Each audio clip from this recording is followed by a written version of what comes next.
Hi, my name is Ashraf Ismail, Game Director of Assassin's Creed 4 Black Flag, and I'm excited to show you more of our open world locations and activities. This is by far the biggest and most diverse game world we've ever built. Over 50 major locations and more than 75 uncharted islands. In this demo, we will be jumping around to different parts of the Caribbean world and showing off some of this diversity. Here we are on Andreas Island, a coconut island with a pirate village. Up ahead, we have a tavern.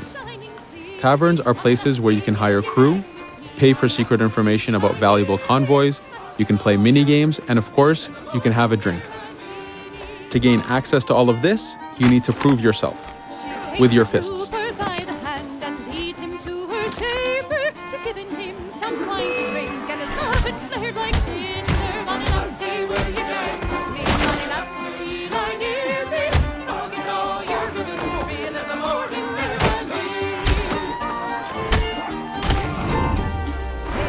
Now that the fight is over, you have access to the tavern and its services. This being a tavern, there's always plenty of rum to be drank, but drinking too much will have some fun surprises for you.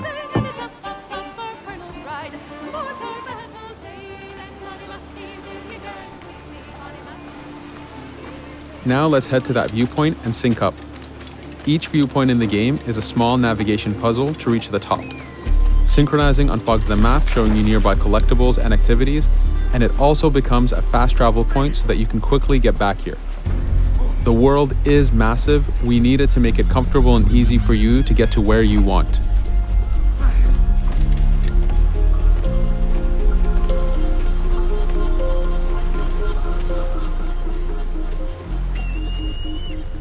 These viewpoints are also an opportunity for us to show off how beautiful and expansive this world really is.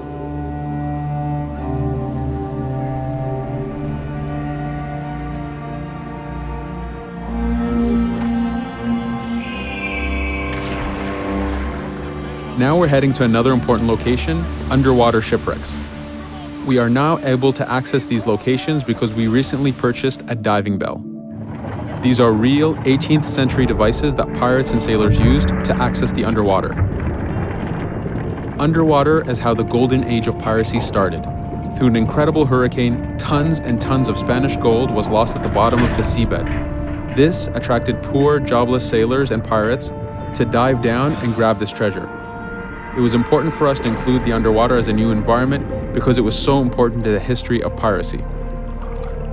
The underwater is full of unknown dangers and predators.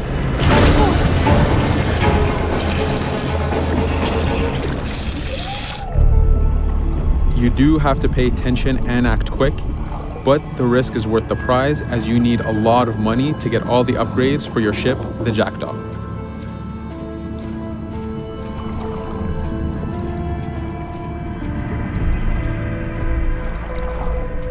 Stealth is very important even in the underwater. Here we can use the seaweed and plant life to keep yourself hidden from sharks and other dangers.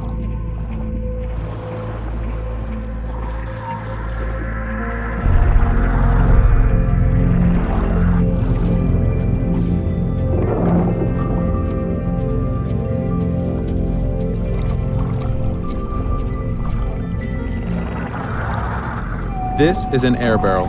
It's a one-time air refill, so use them wisely. Of course, you can always go back to the diving bell to refill. We are going to move to a different location now. This is a smuggler cave. This one happened to be accessed from the underwater, but not all of them are. Here, we ran in without looking around, and this got us in a little bit of trouble. But it was only 2 guys and we took one by surprise, so not too bad. Caves are heavy stealth locations. Stealth is key in this game. We've put a lot of effort in to make it a valuable and exciting gameplay for players. Since we came from the underwater, Edward does not have his weapons or guns. You will have to use your stealth tools to get through this. Here, we will utilize the whistle to take out the brute.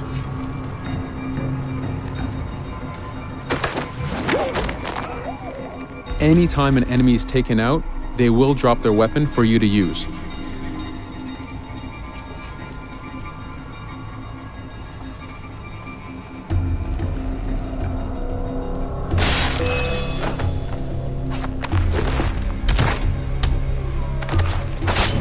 Again, we are taking these guys by surprise and using their own weapons against them.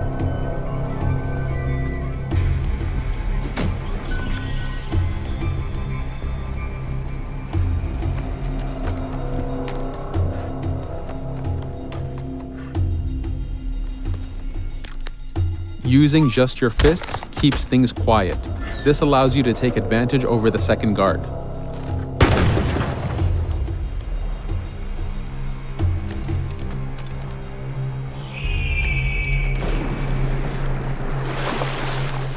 Up to this point, we've been doing a lot of pirating. This has attracted the attention of pirate hunters. This is fed back to you with the clashing swords above the health bar. This is a first level hunter after us. You can push the wanted system to reach level 4, where you have a fleet of intense aggressive hunters after you. The horn you heard indicates that this is a charger type ship. This ship is all about getting close and ramming. Each ship type has a unique sound associated to it, the scariest being the war drums of a man of war. Your first mate, Adewale, is always giving you helpful advice and feedback. The chain shot is a stun weapon. Hitting ships slows them down. Great for stopping a charger's attack.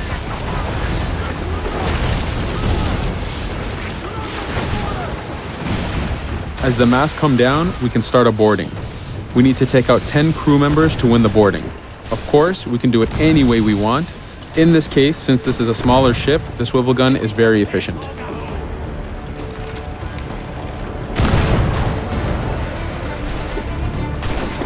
There are many objectives in the boarding system, including destroying powder keg reserves and removing the flag from the top mast. But the most basic objective is to eliminate the crew. Here, you can see Edward utilizing his dual cutlasses and guns, combining them in counters and combo attacks. You do have a max of 4 shots before reloading, so make them count.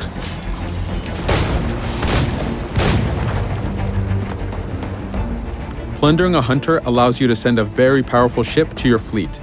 They are also a good way to gain ammo for the Jackdaw. In this case, we will use this opportunity to lower our wanted level.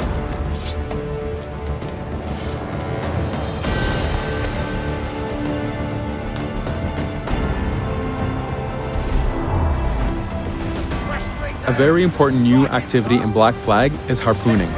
Historically, pirates harpooned as a source of income. Ready the whaleboat, lads.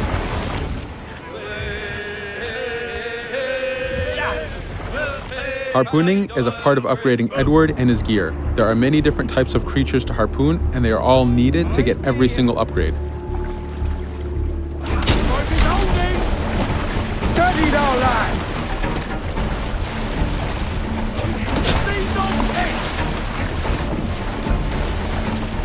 Success!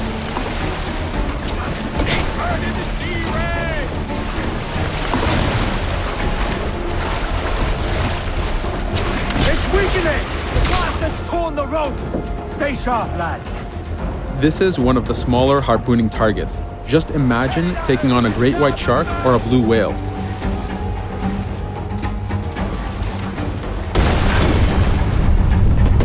This one's dangerous!